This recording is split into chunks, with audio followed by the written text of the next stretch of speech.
I have come here to chew bubblegum and kick ass.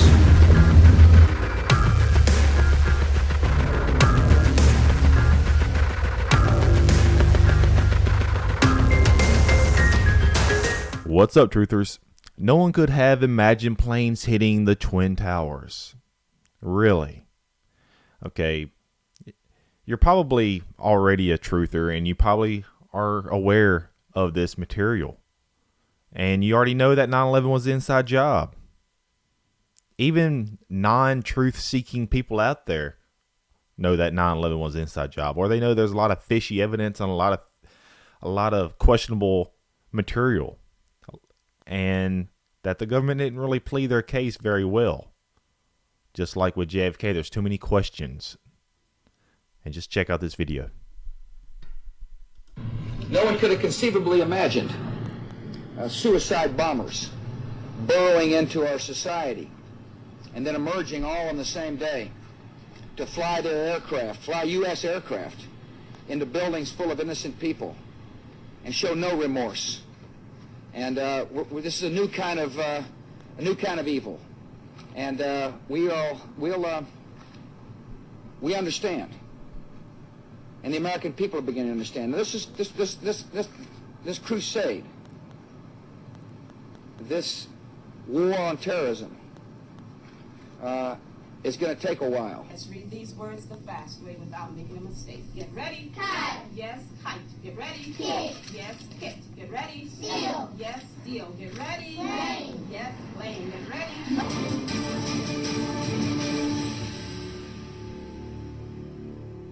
Operation Northwoods was declassified November 18, 1997.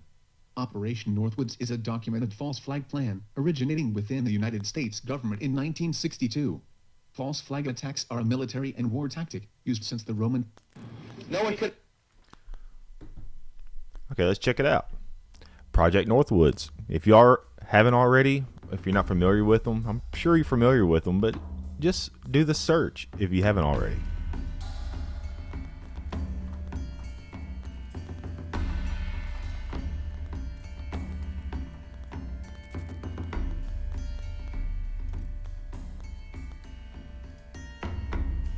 Scroll down. It'll be around 8 to 11, I believe.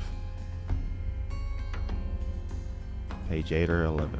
But I would suggest read the whole document through and through, though.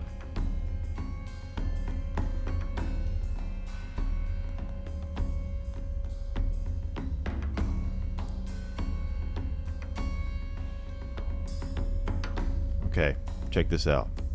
I'm just covering just very small, important pieces in the document. Start rumors. Many use clandestine radio. Land friendly Cubans in uniforms over the fence to stage attack on base. See, they're all trying to provoke war. This was back in the 60s. Capture Cuban friendly saboteurs inside the base. Start riots near the base, main gate.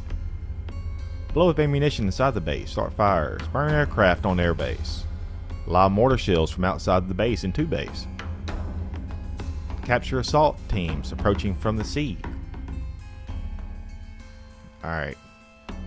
And sink ship near harbor entrance. Check this out. We could blow up a drone, unmanned vessel anywhere in the Cuban waters. We could arrange to call such incident in the vicinity or Havana or Santiago as a spectacular result of Cuban attack from the air or sea, or both. The presence of Cuban planes or ships merely investigating the intent of the vessel could be fairly compelling evidence that the ship was taken under attack. The nearness to Havana or Santiago would add credibility, especially to those people that might have heard the blast or have seen the fire.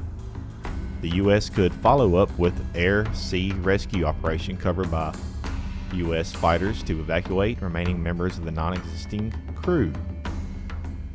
Casualty list in the U.S. newspapers would cause a helpful wave of national indignation.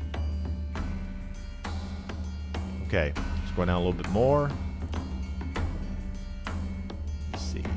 right here. This is going to be on page 13. Hijacking attempts against civil, air, and surface craft should appear to continue as harassing measures condoned by this government of Cuba. Concurrently, genuine defections of Cuba civil and military air and surface craft should be encouraged. Let's go down a little more. Right here, still page 13. An aircraft of Eglin, I believe, Air Force Base would be painted and numbered as an exact duplicate. Pentagon, the kind of ring any bells? 9/11 Pentagon. Duplicate for a civil registered aircraft belonging to a CIA proprietary organization in the Miami area. As the designated time, the duplicate would be substituted for the actual civil aircraft and would be loaded with selected passengers, all boarded under carefully prepared aliases. The actual registered aircraft would be converted to a drone. That sounds very familiar, like the 9/11 Pentagon attack.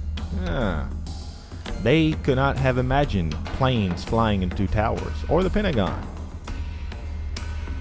Takeoff times of the drone aircraft and the actual aircraft will be scheduled to allow a rendezvous south of Florida. From the rendezvous point of the passenger carrying aircraft will descend to minimum altitude and go directly into auxiliary field at Eglin Air Force Base, where arrangements will have been made to evacuate the passengers and return the aircraft to its original status. The drone aircraft, meanwhile, will continue to fly a filed flight plan. When over Cuba, the drone will